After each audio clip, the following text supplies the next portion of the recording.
കുമുദ് തന്റെ അമ്മായിയമ്മയുടെ കൂടെ ഹൈവേയിലുള്ള ഒരു ചെറിയ വീട്ടിലായിരുന്നു താമസിച്ചിരുന്നത്. അവരുടെ ഭർത്താവ് രവി പട്ടണത്തിൽ ജോലിക്കും പോയിരിക്കുകയാണ്. മാസങ്ങളായിട്ടും അവൻ ഇതുവരെ വീട്ടിൽ വന്നിട്ടില്ല. കുമുദ് ഒരു ദിവസം അമ്മയുടെ അടുത്ത് വന്നു പറഞ്ഞു, അമ്മ കഴിക്കാൻ എന്താ ഉണ്ടാക്കേണ്ടേ? ഒന്നും അറിയില്ല. ഹൈവേയിലെ മണ്ണിലാണെങ്കിൽ ഒന്നും നട്ടിട്ട് വളരുന്നുമില്ല. വീട്ടിലെ റേഷനും തീർന്നു. പിന്നെ ആകെയുള്ളത് കുറച്ച് അരിയാണ്. അറിയില്ല മോനെ, എന്താ രവി നമ്മളെടുത്ത് ഇങ്ങനെ ചെയ്യുന്നതെന്ന്. ഒരെഴുത്തുമില്ല, ഒരു വിളിയുമില്ല. എനിക്കറിയില്ല അവന് വേണ്ടി നമുക്ക് കാത്തിരിക്കണോ വേണ്ടയോ എന്ന് പോലും. അമ്മ, എനിക്ക് രവിയുടെ മേൽ നല്ല വിശ്വാസമുണ്ട്. എന്തെങ്കിലും ഒരു ബുദ്ധിമുട്ടിലായിരിക്കും. എന്തായാലും നമ്മുടെ അടുത്ത് വരും. അമ്മ ഒന്നുകൊണ്ടും പേടിക്കണ്ട. എന്നാ നീ ഒരു കാര്യം ചെയ്യ്, അരിയിട്. ഇപ്പൊ നമുക്കത് കഴിച്ച് വിശപ്പടക്കാം. നാളെ റേഷൻ കാർഡ് കൊണ്ടുപോയിട്ട് കുറച്ച് റേഷൻ കൂടി വാങ്ങിക്കാം. അങ്ങനെ കുറച്ചു ദിവസം കൂടി അതുപോലെ പോട്ടെ. അങ്ങനെ കുമുദ അരിയിട്ട് ചോറ് വേവാൻ തുടങ്ങി. അത് കഴിച്ച് രണ്ടുപേരും വിശപ്പടക്കി. പക്ഷെ ഇങ്ങനെ എത്ര നാൾ മുന്നോട്ടു പോകും? മോളെ, നീ എന്റെ മരുമോളല്ല, മകളാണ്. സത്യത്തില് എന്റെ മകൻ കൂടെയില്ലാത്തപ്പോ എന്റെ മകളായിട്ട് നീയല്ല എന്റെ കൂടെയുള്ളത്. ശരി മോളെ, ഞാനിങ്ങനെ ആലോചിക്കുക, ഇതെത്ര നാൾ ഇതുപോലെ മുന്നോട്ടു പോകും? എന്റെ സ്വർണ്ണപാദസരം വിറ്റ് ഞാന് ഹൈവേയിൽ ഒരു ചെറിയ കട തുടങ്ങാം. അമ്മേ, ഞാനിവിടെ ഉള്ളപ്പോ ഈ വയസ്സിൽ അമ്മയെ ജോലിക്ക് പോകാൻ സമ്മതിക്കില്ല. പോരാത്തതിന് അവിടെ വെള്ളവും നല്ലതില്ല. അമ്മയുടെ ആരോഗ്യം മോശമാകും. നമ്മൾ എന്തു ചെയ്താലും ഒരുമിച്ച് ചെയ്യും. ഇല്ലെങ്കിൽ അമ്മ ഒന്നും ചെയ്യണ്ട. അങ്ങനെ അവർ രണ്ടുപേരും കൂടി ആലോചിക്കാൻ തുടങ്ങി. കിട്ടിയ റേഷനും സ്വർണം വിറ്റ് കിട്ടിയ പൈസയും കൊണ്ട് ഹൈവേയിൽ ഒരു ചെറിയൊരു കട തുടങ്ങി വരുന്ന യാത്രക്കാർക്ക് വേണ്ടിയിട്ട് ഒരു ചെറിയ അടുക്കള പോലെ തുടങ്ങാമെന്ന്. അവർ അവിടെ ഇരുന്ന് കഴിക്കാനുള്ള സൗകര്യമൊരുക്കാതെ പാക്ക് ചെയ്തു കൊടുക്കുകയായിരുന്നു പതിവ്.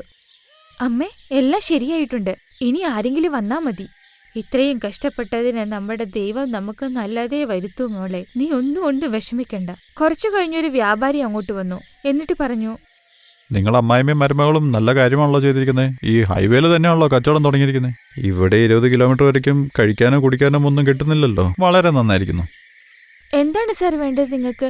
ചായയുണ്ട്, ചോറുണ്ട്, കറിയുണ്ട്. ഏതാണ് വേണ്ടത്? നന്നായി വിശക്കുന്നുണ്ട്. നീ എനിക്ക് പരിപ്പ്, റൊട്ടി, അച്ചാർ തരൂ. അങ്ങനെ വ്യാപാരിക്ക് വേണ്ടിയിട്ട് ഭക്ഷണമെല്ലാം പാക്ക് ചെയ്ത് കുമുദ കൊടുത്തു. അപ്പോൾ അവിടെ വളരെ വേഗത്തിലൊരു കാറ് പോയി. അതിൽ നിന്ന് ഒത്തിരി പൊടിയും മണ്ണും ചോറിൽ വീണു. ചേ, എന്തൊരു ഭക്ഷണമാണിത്. ഇതിലും കൂടുതൽ മണ്ണാണല്ലോ. ഇപ്പോഴെല്ലാം മനസ്സിലായത് നിന്റെ ഹൈവേയിലെ കട എന്തുകൊണ്ടാണ് ഓടാത്തതെന്ന്. ഇതിന് നിനക്കൊരു നയ പൈസ പോലും ഞാൻ തരില്ല. എല്ലാ സ്വാദും നശിപ്പിച്ചു കളഞ്ഞു. ഇത് കണ്ട് അവർക്ക് രണ്ടുപേർക്കും വളരെ വിഷമമായി. അപ്പോൾ അമ്മ പറഞ്ഞു, നമ്മൾ ചെയ്തതൊക്കെ വളരെ വിഫലമായി പോയല്ലോ മോളെ. ഇങ്ങനെയുള്ളപ്പോൾ ആരും നമ്മുടെ ഭക്ഷണം കഴിക്കാനായിട്ട് വരില്ല. എന്തുകൊണ്ടെന്നാൽ ഈ മണ്ണില്ലാതെ ഒരു തരി ഭക്ഷണം കൊടുക്കാൻ പറ്റില്ല. അമ്മേ, മനുഷ്യൻ നന്നായിട്ട് കഷ്ടപ്പെട്ടാലേ എല്ലാ ബുദ്ധിമുട്ടുകളും തീരും. അമ്മ ഒന്നുകൊണ്ട് ടെൻഷൻ അടിക്കണ്ട. ഇതിനെന്തെങ്കിലും വഴി നമുക്ക് കണ്ടുപിടിക്കാം. ബാക്കിയുള്ള പൈസ കൊണ്ട് കുമുദ കുറച്ച് ടർപ്പോളിയം വാങ്ങിച്ചുകൊണ്ട് വന്നു. അതിടുമ്പോൾ വീട്ടിലേക്ക് വരുന്ന പൊടിയുടെ അളവും കുറയും. അങ്ങനെ കുറച്ചുകൂടി നല്ല രീതിയിൽ അവർക്ക് കച്ചവടം ചെയ്യാൻ കഴിയും. അങ്ങനെ ദിവസങ്ങൾ പോകെ അവർക്ക് കസ്റ്റമേഴ്സും വരാൻ തുടങ്ങി. അങ്ങനെ അവിടെ ഒരു കുടുംബം ഭക്ഷണം കഴിക്കാൻ വന്നു. അമ്മേ, എനിക്ക് പരിപ്പും ചോറും വേണം. പിന്നെ അമ്മേ, എനിക്ക് കടലക്കറിയും ചോറും വേണം. മക്കളെ, പരിപ്പും ചോറുകറിയും കിട്ടും. പക്ഷെ കടലക്കറിയും ചോറും ഇല്ല. അങ്ങനെയുണ്ടെങ്കിൽ ഒരു പ്ലേറ്റ് മാഗി ഉണ്ടാക്കി തരൂ എനിക്ക്. മോനെ, ഇവിടെ അച്ചാറും ചോറും റൊട്ടിയും മാത്രമേ ഉള്ളൂ. വേറെ ഒന്നുമില്ല. എന്താ ചേച്ചി ഇത്? ഈ വെറും 4 സാധനം കൊണ്ടാണ് ഈ കട തുടങ്ങിയിരിക്കുന്നത്. ഇങ്ങനെയൊക്കെ പോയാൽ ശരിയാകുമോ? മോളെ, ഞങ്ങൾ രണ്ടുപേരും കൂടി നടത്തുന്നതായി ഇത്. ഞങ്ങളുടെ അടുത്ത് ഇതൊക്കെ ചെയ്യാനായിട്ട് ഒത്തിരിയുള്ള പൈസയൊന്നും കയ്യിലില്ല. ആ ശരി, ഉള്ളതെന്താണെന്ന് വെച്ചാൽ എടുക്ക, ഞാൻ പിള്ളേർക്ക് കൊടുക്കാം. അങ്ങനെ അവർ 2 പിള്ളേരും അമ്മയും പരിപ്പ് കറിയും ചോറും കഴിക്കാൻ തുടങ്ങി. വളരെ സന്തോഷത്തോടെ അവർ പറഞ്ഞു, സത്യത്തിൽ നിങ്ങൾ ഉണ്ടാക്കിയ ഭക്ഷണം വളരെ നല്ലതാണ്. നല്ല കൈപ്പുണ്യമുണ്ട് ട്ടോ. ശരിക്കും വീട്ടിൽ നിന്ന് കഴിച്ച പോലെയുണ്ട്. അതുകൊണ്ടാണ് ഞങ്ങൾ ഹൈവേ രസോയി എന്ന് പേരിട്ടത്. ഡാബ എന്നിടാതെ. രസോയി എല്ലാ വീട്ടിലും ഉണ്ട്, പക്ഷെ ഡാബ ഹൈവേയിലും. ഇന്നാ നിങ്ങളുടെ പൈസ. ഇനി ഇവിടെ വരുവാണെങ്കിൽ തീർച്ചയായും വരാം. ആ സ്ത്രീ ഇങ്ങനെ പറഞ്ഞ് അവിടെ നിന്ന് മക്കളെയും കൂട്ടി തിരിച്ചുപോയി. അങ്ങനെ പോകുന്ന വഴിക്ക് അവരുടെ സ്വർണ്ണമാല അവിടെ പൊട്ടി വീണു. അതെടുത്ത് കുമുദിന്റെ അമ്മ പറഞ്ഞു, നോക്ക് മോളെ, ഭഗവാൻ നമ്മുടെ വിളി കേട്ടു. ഇനി ഇത് വിറ്റ് നമുക്ക് ഈ രസോയിന്ന് ഢാബയിലേക്ക് മാറാം. ഇതിന്റെ വെയിറ്റ് കാണുമ്പോ തന്നെ അറിയാം, ഒരു 50,000-60,000 രൂപ കിട്ടും. ഇല്ല അമ്മേ, നമ്മുടെ ഫുഡ് വളരെ നല്ലതാണ്. അതുകൊണ്ടാണ് നമ്മൾ ഹൈവേ രസോയിന്ന് പേര് വെച്ചത്. ഓരോ ദിവസവും എത്ര ഢാബയാണ് ഹൈവേയിൽ തുടങ്ങുന്നത്. നമ്മുടെ പേര് വെറുതെ കെട്ടുപോകുന്നത് എന്തിനാ? ശരി മോളെ, നീ പറ. ഇനി ആ പെണ്ണിനെ നമ്മൾ എവിടെ പോയി കണ്ടുപിടിക്കും? നമ്മൾ അവരുടെ സ്വർണം സുരക്ഷിതമായിട്ട് സൂക്ഷിക്കും. അവരെപ്പോ വരുന്നു അപ്പൊ കൊടുക്കും. കുമുദ ആ ചെയിൻ വാങ്ങി സൂക്ഷിച്ചു വെച്ചു. അതേ ദിവസം രാത്രി രവി വന്നു. അതുകണ്ട് രവിയുടെ അമ്മ പറഞ്ഞു, നീ ഇപ്പൊ എന്തിനാ ഇവിടെ വന്നത്, നാണം കെട്ടവനെ? ഞങ്ങളുടെ വിശ്വാസം തകർത്തപ്പോ സമാധാനമായോ നിനക്ക്? എന്നോട് ക്ഷമിക്കോ അമ്മേ. അവിടെ ഒരു പെണ്ണുമായിട്ടൊരു പ്രശ്നത്തിലായി. അവളെന്നോട് പറഞ്ഞു എനിക്ക് ഒരുപാട് പൈസ തരാമെന്ന്. പക്ഷേ ഒരു ദിവസം അവളുടെ ഭർത്താവ് ഞങ്ങൾ രണ്ടുപേരും കൈയോടെ പിടിച്ചു. അവള് വിട്ടുപോവുകയും ചെയ്തു. ഞാൻ ജയിലുമായി. ഇപ്പൊ ജയിൽ മോചനായി വന്നിരിക്കുകയാണ്. ഞാൻ ഇനി എവിടെയും പോവില്ല. അമ്മയ്ക്ക് അവനോടുള്ള ദേഷ്യമെല്ലാം മാറി വളരെ വിഷമം തോന്നി. അങ്ങനെ അവനോട് വീട്ടിൽ താമസിക്കാൻ അനുമതി കൊടുത്തു. പക്ഷെ കുമുദ അവന് മാപ്പ് കൊടുത്തില്ല. അങ്ങനെ കുറേ ദിവസങ്ങൾ കഴിഞ്ഞു. അവിടെ വരുന്ന എല്ലാവർക്കും അവർ 3 പേരും കൂടി ഭക്ഷണമുണ്ടാക്കി കൊടുക്കാൻ തുടങ്ങി. ഒരു ദിവസം എല്ലാവരും ഭക്ഷണം കഴിച്ചുകൊണ്ടിരുന്നപ്പോൾ രവിയുടെ അമ്മ ആ സ്വർണ്ണ ചെയിനെക്കുറിച്ച് പറഞ്ഞു. കുമുദ അലമാരിയിൽ അത് സൂക്ഷിച്ചു വെച്ചിട്ടുണ്ടെന്ന്. അവൻ അർദ്ധരാത്രി എണീറ്റ് സ്വയം പറഞ്ഞു, ഇവരുടെ കൂടെ ജീവിക്കുന്നതിനേക്കാൾ നല്ലത് മാല മോഷ്ടിച്ച് രക്ഷപ്പെടുന്നതായിരിക്കും. നഗരത്തിൽ പോയി ഒറ്റയ്ക്ക് ജീവിക്കുന്നതായിരിക്കും നല്ലത്. ഹൈവേയിലെ കച്ചവടം കൊണ്ട് മനുഷ്യന്മാരെ എങ്ങനെ ജീവിക്കാൻ പറ്റും? രവി ഇങ്ങനെ പറഞ്ഞ് ആ ചെയിൻ അന്വേഷിക്കാൻ തുടങ്ങി. അപ്പൊ കുമുദ എണീറ്റ് ലൈറ്റ് ഓണാക്കി. കൂടെ നിന്നിരുന്ന അമ്മയോട് പറഞ്ഞു, കുറച്ചുപേര് എന്തു ചെയ്താലും മാറ്റം വരില്ല. ഇദ്ദേഹവും അതിലൊരുത്തനാണ്. അതുകൊണ്ടാണ് ഞാൻ ആ ചെയിനിനെ കുറിച്ച് അമ്മയോട് പറയാൻ പറഞ്ഞത്. എന്തായാലും ആ മാല നേരത്തെ വന്ന് വാങ്ങിച്ചിട്ട് പോയല്ലോ അവര്. എന്റെ സ്നേഹം കൊണ്ടാണ് മോനെ നിനക്ക് ഞാൻ മാപ്പ് തന്നത്. നീ എന്റെ ജീവിതത്തിൽ വന്ന തെറ്റു മാത്രമാണ്, വേറൊന്നുമല്ല. ഇപ്പൊ തന്നെ നീ ഇവിടെ നിറങ്ങിക്കോ. എന്റെ മകളെ പോലെയുള്ള മരുമകളെ നീ ചതിച്ചു. പക്ഷെ അവൾ എനിക്ക് വേണ്ടി ഒന്നും മിണ്ടിയില്ല. പക്ഷെ ഇനിയില്ല. ഇന്നു മുതൽ നീ എന്റെ മകനല്ല. ഇന്നു മുതൽ എനിക്ക് ഒരേയൊരു മകളെയുള്ളൂ. അതെന്റെ മരുമകൾ കുമുദയാ. രവി തന്റെ തെറ്റുകൾ പറഞ്ഞ് മാപ്പ് അപേക്ഷിച്ചാലും അവരതൊന്നും സ്വീകരിച്ചില്ല. അവന്റെ അടുത്ത് വേറൊരു വഴിയുമില്ലായിരുന്നു. അവൻ ആ വീട് വിട്ടു പോകേണ്ടിയും വന്നു. അങ്ങനെ കുമുദയും കുമുദയുടെ അമ്മയും ചേർന്ന് പതുക്കെ ആ ഹൈവേയിലുള്ള റസോയി വളരെ നന്നായിട്ട് നോക്കിക്കൊണ്ടുവന്നു. അങ്ങനെ അത് വളരെ നല്ല രീതിയിൽ വിജയിക്കാനും തുടങ്ങി. പാവപ്പെട്ടവർക്ക് ഫ്രീ ആയും ഭക്ഷണം കൊടുക്കാൻ തുടങ്ങി. പൈസയുടെ കൂടെ അവരുടെ അനുഗ്രഹം കിട്ടട്ടെ എന്ന് കരുതി. അങ്ങനെ ആ ഹൈവേയിലെ റസോയി അവരുടെ ജീവിതം നല്ല രീതിയിൽ മുന്നോട്ടു പോകാനുള്ള ഒരു വഴിയായി മാറി.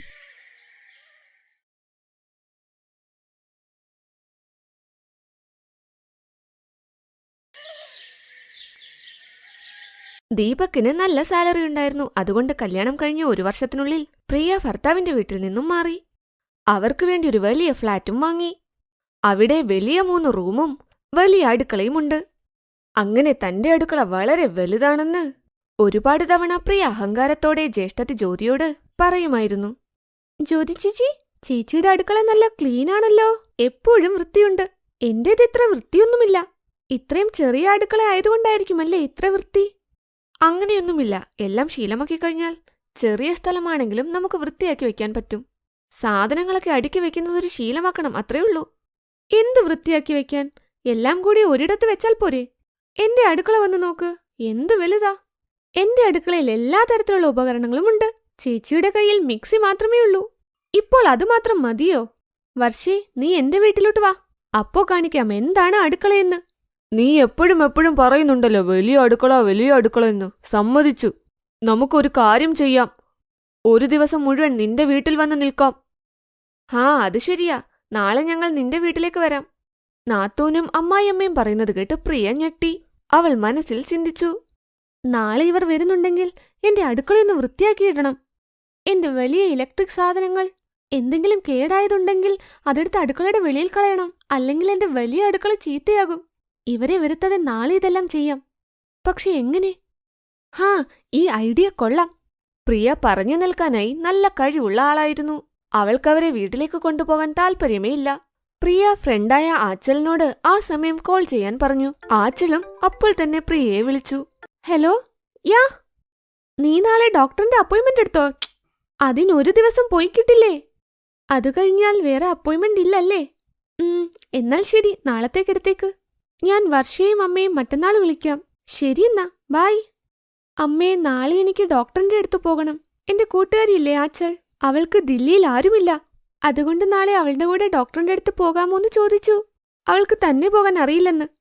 കുഴപ്പമില്ല നാത്തൂനെ, ഞങ്ങൾ പിന്നെ ഒരിക്കൽ വരാം. നിങ്ങൾ മറ്റന്നാളത്തേക്ക് വാ, ഞാൻ വീട്ടിൽ കാണും. ഇല്ല, ഞാൻ ഇന്ന് തന്നെ മടങ്ങിപ്പോവുക. നാളെ അവിടേക്ക് വരാമെന്ന് വിചാരിച്ചാ ഇന്ന് നിന്നത്. ഇനി നിൽക്കണ്ടല്ലോ. മറ്റന്നാൾ വരെ നിന്ന് വരാൻ വയ്യ. ഒരു കുഴപ്പവുമില്ല, പിന്നെ എന്തെങ്കിലും വരാം. നീ വിഷമിക്കണ്ട, കൂട്ടുകാരുടെ ഒപ്പം വേണമെങ്കിൽ പൊയ്ക്കോ. പ്രിയ ഒഴിവ് കഴിവ് പറഞ്ഞു പോയി. ഭർത്തുവീട്ടുകാരെ കാണിക്കാൻ അടുക്കളയവൾ അപ്പോൾ തന്നെ വൃത്തിയാക്കാൻ തുടങ്ങി. 1 വർഷത്തിനു മുൻപ്. പ്രിയേ, ഇന്ന് നിന്റെ ആദ്യത്തെ അടുക്കളയാ. അമ്മ ഹൽവയുണ്ടാക്കാനായി പറഞ്ഞു. എന്തെങ്കിലും ആവശ്യമുണ്ടെങ്കിൽ എന്നോട് പറ.